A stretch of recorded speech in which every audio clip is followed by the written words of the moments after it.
Omar Benalla est un jeune Parisien de 47 ans, enfin jeune, ouais, je suis encore jeune, j'espère, et qui est venu d'une certaine manière d'Algérie à travers ses parents. Mes parents sont arrivés d'Algérie dans les années 60 pour construire ce pays d'une certaine manière. Et moi, je suis né à Paris en 74, dans le quartier de Ménilmontant, un quartier où beaucoup d'Algériens venaient à ce moment-là, justement, pour s'y installer. Au début, pas forcément pour s'y installer, on avait le sentiment, d'après ce que disait mon père, qu'on y restait 1 an, 2 ans, 3 ans et qu'on y gagnerait de l'argent et qu'on rentrerait pour construire l'Algérie. La réalité les a dépassés. La plupart d'entre eux, en fait, sont restés, ont fondé leur famille et sont décédés ici, comme ça a été le cas de mon père, comme tu l'as rappelé. Et finalement, Omar Benalla, c'est un petit peu le fruit et le produit de cette immigration et avec ce mélange de parisianisme, parce que je suis vraiment un petit Parisien, et qui fait que voilà, maintenant, je porte ces deux bagages qui sont très légers et très riches en moi. Quand on me voit maintenant, on pourrait penser que je suis le premier de la classe, mais j'ai arrêté l'école à 15 ans. Et en arrêtant l'école à 15 ans, j'ai découvert, on va dire, un autre aspect de la jeunesse et de la vie de jeune adulte qui est celle de la délinquance, de la violence, de la rue. Et qui a aussi, d'une certaine manière, forgé un petit peu mon caractère et ma personnalité, aux grandes dames de mes parents qui ont fait tout ce chemin et tous ces efforts pour que leurs enfants soient d'abord scolarisés et est une instruction en fait scolaire que eux n'ont pas eue. Et effectivement, même si aujourd'hui on pourrait donner le sentiment, enfin je pourrais donner le sentiment d'être un jeune homme qui a bien suivi ses études, ce n'est pas le cas. D'ailleurs, c'est assez drôle parce que quand je vais voir les élèves que je vois assez régulièrement, que ce soit pour présenter les livres ou dans le cadre de mon activité associative, et parfois je leur demande, je leur dis à votre avis quelles études j'ai fait. Et ils me disent tous, une fois de plus avec ces lunettes, au moins bac+5, bac+6. Et souvent, ce sont des élèves qui sont au collège. Je leur dis, si vous saviez, j'ai arrêté l'école à votre âge. Et ils me regardent comme ça avec des grands yeux en se disant, voilà, qui est ce personnage qui vient nous parler et quelle a été sa jeunesse à lui. Après, je dis souvent que j'ai un bac-3. C'est mon pédigré scolaire. Quand j'ai arrêté l'école, donc si jeune, à 15 ans, tu traînes avec tes copains dans le quartier qui eux aussi ont arrêté l'école. Et ça devient de plus en plus dangereux. C'est vraiment le mot dangereux, violent, et tu sens au fond de toi, en tout cas ça a été mon cas, que quelque chose ne va pas, mais tu es attiré comme un aimant tous les jours à retourner au même endroit qui est source de tous les dangers. Et à un moment, un copain m'a invité à la mosquée du quartier. Et j'y suis allé non pas pour cette quête d'identité, de connaissance, de savoir un peu quelle était la religion de mes parents, etc., et qui était aussi la mienne, mais vraiment pour fuir quelque chose. C'était pour moi en fait une manière de fuir en fait cette aimantation. Et après, en allant à la mosquée et en me rendant compte que j'avais pas le don d'ubiquité et que quand tu étais à la mosquée, tu n'étais pas dans le quartier, mon objectif premier, c'était comment est-ce que je reste à la mosquée pour ne pas retourner dans le quartier où justement je me mettais en danger. Et voilà comment a démarré cette expérience que certains ont appelée radicalisation et que moi j'appellerais plutôt, on va dire, c'est une fuite en avant. C'était plutôt pour fuir quelque chose que j'y suis allé, pas pour trouver quelque chose. Tu l'as écrit d'ailleurs au travers d'un livre. Oui, absolument. Le premier livre qui est paru s'appelle La Barbe. Et il est paru aux éditions du Seuil en 2015 et c'est un livre autobiographique où je raconte cette déscolarisation et les 10 années qui ont suivi, les 15 années même qui ont suivi et pendant lesquelles j'ai très longtemps porté cette barbe et qui a caractérisé d'une certaine manière en fait ce passage. Il y a la barbe en fait qu'on porte effectivement physiquement, il y a la barbe, j'en ai assez de ce que je vivais et j'ai envie de passer à autre chose. Il y a aussi la barbe qui est cette pilosité qui est la marque du passage de l'enfance à l'âge adulte. Donc, c'est un titre à plusieurs sens. Et c'est pour ça que je suis très content d'avoir trouvé ce titre à ce livre. Quels sont tes liens avec l'Algérie? Est-ce que toi, tu connais d'ailleurs le pays d'origine de tes parents? Justement, c'est pour ça que je suis très heureux de participer à ta série d'interviews parce que quand tu m'as posé la question, forcément, je me la suis posée à moi-même. Et je me suis dit, c'est vrai, quels sont tes liens avec ce pays, avec le pays de tes parents? Et ce sont des liens, en fait, on va dire, extrêmement fragiles me concernant parce que c'est un pays, en fait, que je ne connais pas, que je connais très mal. Et pourquoi? Parce que j'ai suivi mes parents, comme beaucoup d'enfants et d'adolescents qui sont allés en Algérie tous les ans quand j'avais de 0 à 16-17 ans. J'ai eu cette période, comme tu disais très justement, en fait, de délinquance, de petite délinquance, qui m'a amené à faire un séjour en prison à 18 ans pour une histoire complètement débile. En fait, j'ai essayé de vendre de la drogue, j'ai jamais réussi, mais je me suis fait attraper avec la dite drogue en fait dans mon caleçon. En fait, j'ai passé ces Ouais. vacances-là au centre de jeunes détenus de Fleury-Mérogis, donc pour mes 18 ans. Et ensuite, à 19 ans, je ne suis pas retourné en Algérie avec mes parents, j'ai eu trop honte. J'ai fait 4 mois et demi de prison à cette époque-là. Et à 20 ans, j'ai rencontré cette expérience justement religieuse et qui m'a amené à voyager dans énormément d'endroits dans le monde, mais pas en Algérie. Mm. Et de fil en aiguille, pendant plusieurs années, j'ai coupé le lien. Le lien, en fait, s'est coupé avec ma famille, avec le pays, avec le simple fait d'y voyager et puis même d'avoir envie d'y aller. Et finalement, j'y suis retourné 27 ans après, quand mon père est décédé, il y a presque 3 ans maintenant. Et en y retournant, j'y suis resté 3 jours, j'ai renoué ce fil de cette manière-là, d'une manière quand même un peu triste, mais avec énormément de curiosité. Et c'est là que je me suis aussi rendu compte que je connaissais très mal ce pays, je connaissais très mal ma famille, et que paradoxalement, et c'est peut-être de ça dont on va parler pendant cette interview, je vis en fait cette vie algérienne, cette culture algérienne et cette relation à l'Algérie à travers justement mes parents, donc ma mère maintenant, vu que mon père n'est plus, et que je vois quasiment presque tous les jours. J'ai la chance d'habiter près de chez elle. Et ma mère, en fait, c'est une ambassade d'Algérie dans le 20e arrondissement. Mon moment est arrivé après mon père. Et d'ailleurs, ça a été l'un des grands dilemmes de mon père, enfin, c'est ce qu'il me disait, ça ne se faisait pas d'amener sa femme en Ouais. France. Et Pour des finalement, raisons financières, Omar, surtout. Hein. Avant tout, pour des raisons financières aussi. oui, Non, c'est ou ça. Et c'était puis en pas. même Ouais. temps, Mm. enfin, sa femme lui manquait, tout Mm. simplement. Et comme il disait, c'était son goût d'Algérie. Et donc, elle est venue. Et puis, ma mère est arrivée d'un petit village kabyle à Paris à la fin des années 60. Et ça a été un vrai choc pour elle à plein de niveaux.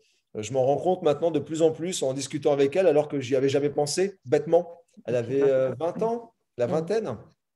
Donc, extrêmement jeune. Et puis, elle est passée vraiment du petit village à Paris, quoi.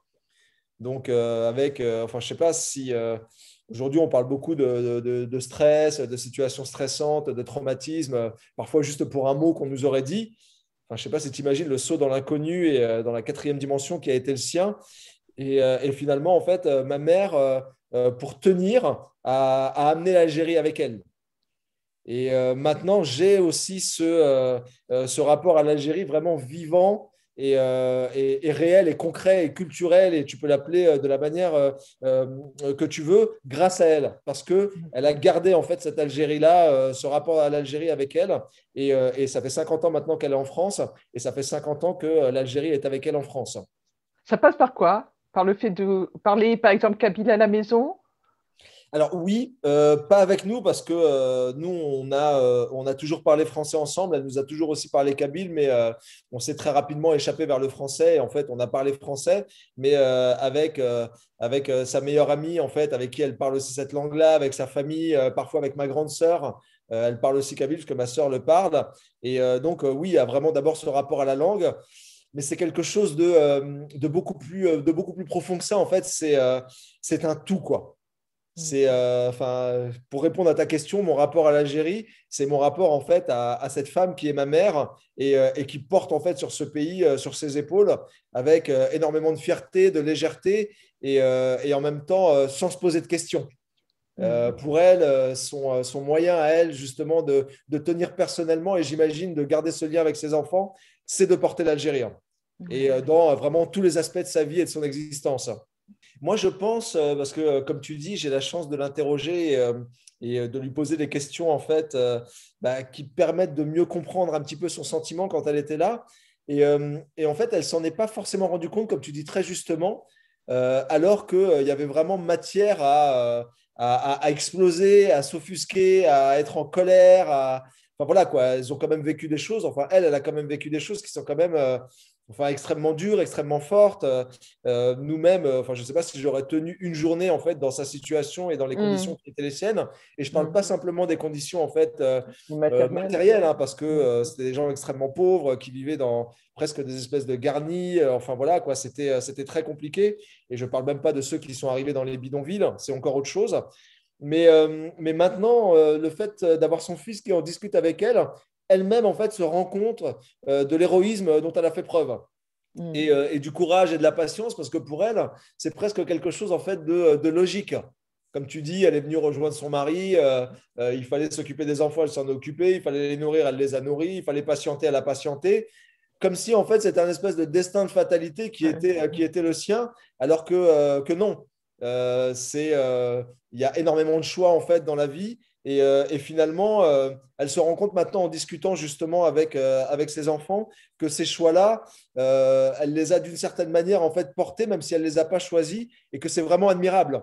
Alors que souvent, elles se cachent derrière leurs fichus, derrière leur manteau, en fait, où personne ne les voit, enfin, Ouais. presque à l'ombre des rues. Enfin, je ne sais pas qu'est-ce qui peut se passer dans ta poitrine quand tu as envie d'expliquer une Mm. chose et que Mm. tu n'as pas les mots pour le faire. Et notamment quand ce sont des choses, en fait, qui sont vitales pour l'éducation de tes enfants, pour presque leur survie, pour se nourrir. Enfin, la dernière fois, j'y pensais, juste aller faire ses courses. Enfin, aller Mm. faire tes courses la première fois avec tous ces produits en fait que tu ne connais pas et avec ces noms sur les produits que tu n'arrives pas à lire. Enfin, je sais pas, imagine, va par exemple en Chine et tu ne parles pas le chinois et en fait tu dois faire tes courses, juste comprendre en fait ce qui est du sucre, du sel, Ouais. enfin toutes ces choses-là. Et en fait, elles ont vécu ça, et je parle vraiment au pluriel, parce que ta maman, ça doit être le même cas, et Mm. énormément d'entre elles. Et, euh, et, et en fait, elles ont traversé ces choses-là. Et nous, aujourd'hui, moi j'y pense parce qu'on parle beaucoup aujourd'hui de génération un peu de réseaux sociaux, etc. On fait des trucs à 2 balles, on les étale et enfin, juste le repas, on a réussi une cuisse de poulet avec 2, 3 pommes de terre, on en fait une photo avec des filtres. Et elles, en fait, elles ont fait des choses vraiment mais assez extraordinaires, admirables et vraiment héroïques. Et elles gardent en fait cette discrétion. Et cette discrétion et cette humilité, presque comme si en fait elles s'excusaient de les avoir fait. Ouais. Mm. Et ça, c'est vraiment pour moi, c'est aussi pour répondre à la question de ta série d'interviews, c'est aussi pour moi ce bout d'Algérie qu'elle a amené. C'est-à-dire l'Algérie, c'est pas forcément simplement un lieu, un pays, une Une importance géographie, une géographique. langue. Ouais. Mm. Mm. C'est aussi une attitude née de dizaines d'années en fait, de colonisation, de brimade, de privation, etc. Et ça a fait des êtres humains, des individus qui ont développé un caractère. Et ce caractère, en fait, elle l'a amené avec elle. Et finalement, en fait, c'est un petit peu le résultat de toute cette histoire aussi que j'ai la chance en fait de voir tous les jours. Et pour moi, en fait, cette Algérie-là, c'est aussi celle que manifeste ma mère. Elle rêve en fait d'y retourner parce que sa famille est toujours là-bas et elle y allait en fait régulièrement. Et pour elle, en fait, c'est une douleur et une souffrance. Et une fois de plus, on en revient à ce qu'on disait, elle n'en fait pas des tonnes. Alors que ça doit être extrêmement difficile pendant cette année-là qu'on vient de vivre. Elle a perdu sa grande sœur, sa plus grande sœur, elle a perdu son frère, elle a perdu, je crois, encore Beaucoup un de autre proches. membre très proche en fait, Mm. de sa famille. Et donc voilà, elle porte ça en fait et elle supporte ça en silence. Elle en fait pas des tonnes quand elle nous voit. On sait qu'elle est triste et qu'elle est bouleversée, mais voilà. Et donc je parle vraiment d'une attitude. C'est l'Algérie Mm. lui manque, et sa famille lui manque, et sa terre lui manque, et peut-être même qu'elle ne la reverra plus jamais parce que elle est pas de toute jeunesse. Mais voilà, elle continue en fait à être digne et puis à avancer un jour après l'autre, malgré ces épreuves qui, une fois de plus, sont vraiment de vraies épreuves. Mm. Et elle a quand même vécu une guerre, et pas n'importe quelle guerre. Et en fait, elle en a jamais véritablement parlé. Moi, j'ai commencé à l'interroger, et en fait, j'étais presque gêné de l'interroger et j'ai eu honte parce que j'ai interrogé mon père, parce que mon père est un homme. Et je me suis dit, bien évidemment, lui a un avis sur ce qui s'est passé parce que c'est un homme. La guerre, c'est une histoire d'homme. Mm. Et elle, ma mère, en fait, finalement, c'est comme si elle ne l'avait pas vécu. Parce que On lui c'est une avait jamais femme. demandé son avis. Ouais. Mm. Bien au contraire, et à commencer par moi, son fils. Et elle, en tant que femme, en fait, effectivement, elle a vécu des choses dramatiques, hein. Elle est née en 48, donc c'était une enfant. Et donc, voilà comment est-ce qu'un enfant vit la guerre, comment est-ce qu'un enfant, en fait, vit le fait de ne plus voir un de ses parents qui est mort pour telle ou telle raison, qu'on ne comprend pas effectivement. Et donc, je l'ai interrogée, et même elle, en fait, elle a des souvenirs d'enfant, en fait, dans cette guerre-là. Mais en même temps, c'est des souvenirs qui sont extrêmement précieux, même s'ils ne sont pas documentés comme le feraient les historiens, enfin avec des Mm. faits, des Mm. cartes, etc. Mais simplement pour le fait de prendre la peine de l'interroger. Et en l'interrogeant, d'une certaine manière, ce que je me dis, c'est que voilà, en fait, toi aussi, tu as vécu cet événement terrible et tu as le droit aussi de le raconter. Mm. alors que pour elle, on n'avait jamais parlé comme si qui ça va intéresser en fait que moi, j'ai vécu la guerre en fait, enfin j'ai vécu une guerre enfant. On Mm. a eu la chance de ne pas connaître ça. Et enfin, je ne sais pas si tu nais en temps de guerre ou alors que tu as 6 ans, 8 ans, 10 ans en temps de guerre, qu'est-ce que tu deviens plus tard? Mm. Donc voilà, c'est aussi pour moi important justement de l'interroger, mais vraiment pas comme un interrogatoire, j'ai envie de dire, un peu documenté, et ça, et qu'est-ce que tu as pensé de ça, mais quel est ton souvenir? Et elle, en répondant par bribes en fait, d'anecdotes, ben, c'est d'une certaine manière pour elle, ben, voilà, j'ai aussi le droit ben, d'avoir vécu aussi cette guerre et de dire que cette guerre a aussi certainement eu un impact sur moi. Mm. Mm. Tu as pensé éventuellement à écrire un jour l'histoire de tes parents? J'ai écrit celle de mon père Ouais. d'une certaine manière en faisant ce livre Tu n'habiteras jamais Paris avec lui, et où ma mère en fait témoigne un petit peu. Mais pour ma mère, c'est comment te dire, j'ai vu un peu ce que ça coûtait d'écrire cette histoire et de le faire avec son père. Et je ne suis pas encore assez riche pour le faire avec ma mère. Mm. Et quand je parle de riche, je parle riche de qualité, de patience, d'humilité.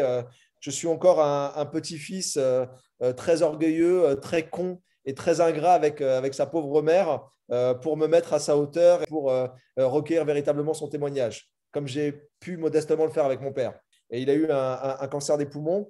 Et donc, c'est ce que je dis dans le livre, c'est que d'une certaine manière, il m'a offert ce dernier souffle Mm. pour justement témoigner et que cette histoire ne reste pas lettre morte. Cette histoire qui est une histoire en fait bah, de beaucoup de personnes dans sa situation et qui n'ont, elles, pas eu la chance de témoigner. Comme je viens d'avoir 47 ans, c'est la première fois que je me rends compte du temps qui passe. C'est assez étonnant. Pendant très longtemps avant, j'ai eu l'impression en fait d'être immortel et en fait que enfin, ça allait continuer sans. Donc je dis pas que j'ai peur de mourir hein, et que j'ai l'impression que ça va arriver demain. Peut-être que la situation aussi générale me le fait Microbienne. penser, mais je me vois comme quelqu'un maintenant de plus en plus comme quelqu'un qui doit bien profiter de chaque journée qui passe et de chaque journée en fait en bonne santé, avec mes proches autour de moi, avec un endroit où vivre, où je peux allumer le chauffage quand il fait froid, enfin ce genre de choses-là. Et j'ai l'impression d'avoir un autre rapport au temps, que c'est quelque chose qui est en train énormément en fait de conditionner la personne que je suis. C'est une période de transition. Je ne sais Mm. pas si ça commence, combien de temps ça va durer, si ça arrive aux gens qui approchent cet âge-là. Mais ce n'est pas inintéressant. Mais en même temps, ça amène à beaucoup d'humilité et d'être beaucoup plus conscient en fait de la chance qu'on a de passer les jours qu'on passe, quand on a la Mm. chance de les passer dans de bonnes conditions. Si tu étais né en Algérie, ton destin aurait peut-être été tout autre, non? Tu t'es Très posé cette certainement. question-là? Très certainement, et personne ne pourra jamais savoir, mais j'ai même presque envie de dire si j'étais né en fait en banlieue, parce que mon père, voilà, le premier acte en fait constitutif d'une certaine manière de sa famille, ça a été de refuser d'aller vivre en banlieue quand l'assistante sociale lui a dit va à Aulnay et dans ces quartiers avec tes cousins, tu y seras comme chez toi. Et mon père Oui. voulait vivre à Paris. Et je suis Paris persuadé qu'il avait construit en plus, qu'il avait à construit laquelle il avait reconstruit plutôt, oui, de ses mains. Mm. et qu'il l'aimait, tout simplement. On a souvent du mal à l'imaginer, mais même moi, hein, quand je l'ai interrogé, je me suis rendu compte que c'était quelqu'un qui était féru d'architecture, enfin de cette vieille pierre, de cette ville, en fait, comme tu dis, qu'il construisait. Et d'une certaine manière, mon père était dans une entreprise qui, j'allais dire rafistolait, mais non, en fait, qui reprenait les anciens hôtels particuliers, enfin les hôtels particuliers, ce genre de bâtiments, les bâtiments en pierre de taille, etc., même s'il a construit des HLM et ce genre d'endroits aussi en banlieue au début. Mais à la fin, quand il s'est fixé vraiment dans une entreprise, ça a été une entreprise qui s'occupait beaucoup de ces choses-là. Donc, il a aussi connu le Paris du 6e arrondissement, du 7e arrondissement, du 16e, enfin en termes d'architecture. Et c'est quelqu'un en fait qui voulait rester dans cette ville, quoi, qui a aimé cette ville et qui se sentait le droit de le faire parce que justement, ben, il en prenait soin. Et pour répondre à ta question, même si j'étais né, par exemple, dans certaines banlieues où je vais pour rencontrer les jeunes maintenant, où il n'y a absolument pas ces perspectives en fait architecturales, où ce sont des espèces de blocs de béton gris, où il n'y a pas de bibliothèque ou très peu, ou enfin voilà toutes ces choses-là. j'aurais certainement pas été aussi le garçon qui te parle maintenant. Donc, au-delà du fait d'être né en Algérie, c'est voilà quoi. Je suis intimement persuadé que l'endroit où tu nais et l'environnement en fait qui est le tien conditionne beaucoup de choses. Pour te donner un exemple concret, j'ai vu une gamine parce que je vais parfois dans le 7e arrondissement et une gamine en fait qui sortait de l'école avec sa maman qui devait avoir 3 4 ans et qui passait devant l'église Saint-Sulpice. Et je me suis dit, bah, tiens, cette gamine-là, en fait, tous les jours en sortant de l'école, voit ces bâtiments-là. Et il y a la fontaine juste en face, et puis tu as les boutiques, et puis tu as la mairie, et puis tu as enfin toutes ces choses-là. Et tu as une espèce de forme de vie, un peu de carte postale parisienne. Et je me suis dit, la même gamine, en fait, qui aurait le même âge et qui irait de la maternelle, en fait, d'une cité d'Aulnay-sous-Bois ou du Val-Fouré à Mantes-la-Jolie, et de cette maternelle-là, en fait, qui irait justement à l'école primaire, ou alors faire les courses dans l'espèce de supérette, en fait, où tout le monde va, où il n'y a pas de service public, il n'y a pas de musée, il n'y a pas de lieu culturel, etc. Est-ce que, pourtant, ce sont deux petites filles qui ont le droit, enfin les mêmes droits dans ce beau pays, Ouais. est-ce que les deux petites filles, en fait, l'envisagent de la même manière dès le plus jeune âge, ne serait-ce qu'avec la vision qu'elles ont justement de leur environnement proche? Et donc, pour répondre à ta question, bien évidemment que ceci conditionne cela. Oui, peut-être pour rajouter quelque chose qui m'est arrivé juste avant cette interview. Donc, ouais, j'ai pris le métro et il y avait un jeune couple qui parlait kabyle et qui, à mon avis, en fait, était. Parce que je comprends un petit peu le kabyle quand même, mais il parlait le kabyle, un petit peu le français, et qui venait d'arriver en France. Et donc, j'ai vu ce jeune couple et j'étais assis à côté de lui et je les ai espionnés, les gestes, les attitudes. Enfin, ils devaient même peut-être venir de ma région et ce qui se disait. Et donc, lui disait, voilà, si on veut faire un crédit, il faut qu'on ait un CDI. Et elle dit, mais non, mais le CDD, ça passe. Et après, lui a dit, bah, peut-être qu'on irait à Argenteuil ou peut-être Marseille. Et elle a dit, ah non, surtout pas Marseille, hein. On reste ici. Et donc, j'ai écouté pendant quelques stations leur conversation. Et je me suis imaginé, en fait, que mes parents auraient pu avoir cette conversation. Je me suis dit, est-ce que quelqu'un, à leur époque, parce que lui devait avoir une trentaine d'années et elle peut-être 24, 25 ans. Est-ce que quelqu'un à leur époque, en fait, s'est assis à côté d'eux, les a écoutés, lui-même peut-être venait d'Algérie, mais était là depuis plus longtemps, peut-être dans les années 20, 30, ou alors était né en France de parents algériens, et s'est dit, a été touché, en fait, simplement, en fait, émotionnellement, de les entendre, de leur voler un petit bout de leur intimité. Et tu vois, je t'en parle maintenant à toi et d'autres vont peut-être l'entendre. Et voilà ce que j'ai envie de rajouter, c'est que c'est avant tout un rapport en fait charnel. C'est pas un rapport intellectuel. C'est pour répondre à ta question, la situation actuelle en Algérie. J'ai l'impression de comprendre en fait ces grands traits, mais qu'est-ce que j'en sais? Comme tu disais, j'ai pas vécu ce qu'ils ont vécu. Je sais même pas en fait ce que c'est que de vivre sous un système politique qui est le leur, de ne pas pouvoir sortir du pays, comme me le disent mes cousines ou mes cousins, enfin ces choses-là. Mais en tout cas, il y a, dès que j'en entends parler, dès que j'entends ce couple en fait qui me donne le sentiment d'en venir, etc., bah, tout de suite, j'ai enlevé mon casque et voilà, je suis un petit peu parti avec eux en Algérie.